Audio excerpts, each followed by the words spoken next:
Late consider question number 9। अब हम question number 9 को कंसीडर करते हैं। ये आ गया, यहाँ लिखा हुआ है मैंने क्वेश्चन नंबर 9। तो देखिए क्वेश्चन नंबर 9 है क्या। पहले मैं क्वेश्चन नंबर 9 निकाल लेता हूँ, ये last.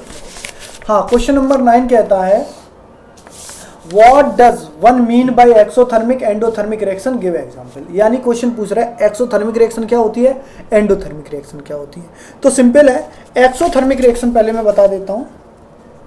Exothermic reaction, exothermic reaction. अब देखो इसे याद करने का तरीका भी देता हूं। अब देखो यहाँ पे क्या लिखा हुआ है, एक्सो लिखा है। कहीं पर भी एक्सो लगाओ, इसका मतलब वो इंक्रीज कर रहा है, किसी चीज को बढ़ा रहा है। तो एक्सोथर्मिक रिएक्शन वो रिएक्शन होती है जो हीट को बढ़ा दे, यानी हीट को प्रोड्यूस करती है। ठीक है, तो इसमें हम लिखेंगे that reaction which produce heat is known as exothermic reaction. अब देखो हमने अपनी वेबसाइट पे क्या लिखा हुआ है, ये समझ लेते हैं।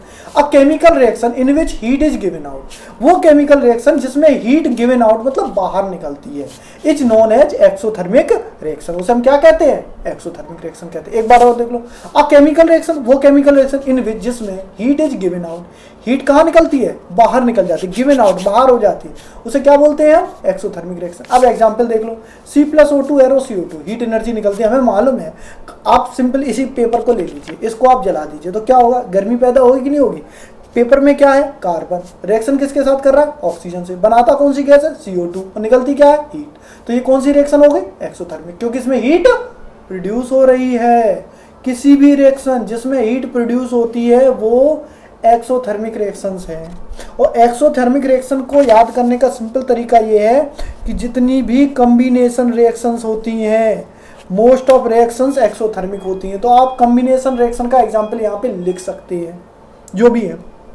और भी है कॉम्बिनेशन रिएक्शंस, देखिए एक मैंने आपको बताई थी, कैल्शियम ऑक्साइड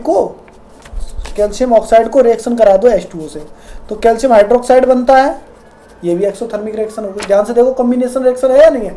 तो सिंपल याद कर लो, कोई भी कॉम्बिनेशन रिएक्शन हो, अगर H2 + O2 मिलके H2O बना रही है तो ये भी कॉम्बिनेशन रिएक्शन है, इसमें भी हीट प्रोड्यूस होगी। बैलेंस नहीं की है, बैलेंस कर देते हैं, यहाँ 2 लगा दीजिए, यहाँ 2 लगा दीजिए, बैलेंस हो गई।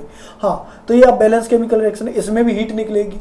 तो जितनी भी कॉम्बिनेशन रिएक्शंस होती है सभी में हीट निकलती है और सभी एक्सोथर्मिक रिएक्शंस होती है। तो एक्सोथर्मिक रिएक्शन आपको समझ में आ गई।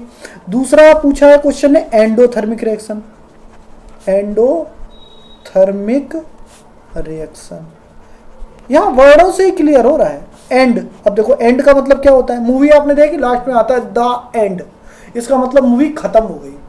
तो एंड का मतलब क्या होता है, खत्म हो जाना, फिनिश हो जाना, ठीक है, एंड हो जाना। और थर्मिक का मतलब होता है हीट, यानी वो रिएक्शन जिसमें हीट जो है वो खत्म हो जाए, एंड हो जाए, उसे क्या बोलेंगे, एंडोथर्मिक रिएक्शन बोलेंगे। अब खत्म कैसे होगी, इसका मतलब है जैसे खाना कैसे खत्म हो जाता है, भाई लोग बाग खाना खा लेते हैं, खाना खत्म हो जाता है, तो हीट कैसे खत्म होगी। किसी भी केमिकल रिएक्शन में अगर हीट को वो केमिकल रिएक्शन एब्जॉर्ब कर लेती है, उसको खा लेती है, तो वो क्या हो जाएगी, एंडोथर्मिक रिएक्शन हो जाएगी। जैसे कि नोट्स में हमने क्या लिखा है, एक सेकंड में निकाल लेता हूँ, यहाँ देख लीजिए, ये रहा endothermic, a chemical reaction in which heat energy is absorb, यानी हीट एनर्जी को केमिकल ने एब्जॉर्ब कर लिया, खा लिया, तो रिएक्शन को क्या कह दिया हमने, एंडोथर्मिक रिएक्शन। एंडो का मतलब खत्म होना, थर्मिक का मतलब हीट, तो उसे बोलेंगे हीट को खत्म करने वाली रिएक्शन। तो आपको समझ में आ गया होगा, फिर से सुन लो, एक्सोथर्मिक में हीट रिलीज हो जाती है, बढ़ जाती है, एंडोथर्मिक में हीट एब्जॉर्ब हो जाती है, खत्म हो जाती है। एग्जांपल ये रहे, नाइट्रोजन ऑक्सीजन से रिएक्शन करके 2NO बनाती है, एक्सेप्शन है कॉम्बिनेशन रिएक्शन में, बाकी ज्यादातर सभी कॉम्बिनेशन रिएक्शन जितनी भी होती है मैंने आपको बताया एंडोथर्मिक होती है। हाँ, इतना मैं आपको क्लियर बता देता हूं कि जितनी भी डिकम्पोजिशन रिएक्शन होती हैं, जितनी भी डिकम्पोजिशन रिएक्शन होती है वो सबकी सब मोस्ट ऑफ एंडोथर्मिक होती हैं। ये सिंपल कंसेप्ट है। और यहाँ पे 1-2 रिएक्शंस और लिखी है, इन्हें भी आप लर्न कर सकते हैं। तो ये हो गई आपकी एंडोथर्मिक रिएक्शन, विद एग्जांपल आपको समझा दिया मैंने। अगर आपको ये क्वेश्चन अच्छी तरह इस वीडियो समझ में आ गया, प्लीज़ हमारे चैनल को सब्सक्राइब करना ना भूलिएगा। इसके अलावा इसे G+ share, Facebook, hike, WhatsApp जो भी कर सकते हैं शेयर कर दीजिए।